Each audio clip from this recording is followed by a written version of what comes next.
kubangma borok no Bubagra no biang thangkha borok kumakha noi naitoi tonglaikha haifano paithago khe tinibo haino hai chini Bubagra Agartala o phaisok baikha tei Agartala o phaimani yagulobo tinibo lukurok no Tamo saikhnari kha tei Tamo kokthai tui phaikha bo tinibo phari chungbini khuktui chikonsa khlaioi bo je samani kokno chungkhana layano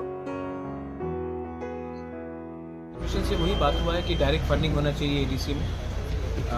हम लोगों को article 280 से जो government of India का provision है, government of India has to give us direct funding.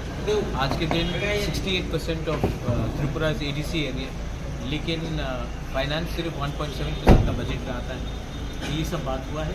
अब देखते हैं कि फाइनेंस कमीशन अपना रिपोर्ट गवर्नमेंट ऑफ इंडिया को कब देता है। तो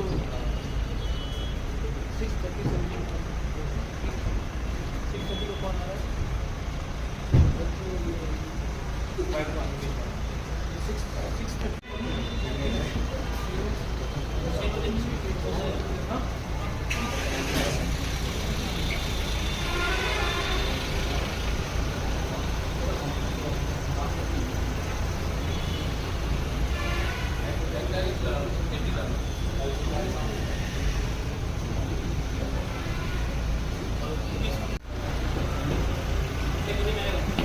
哎，等等。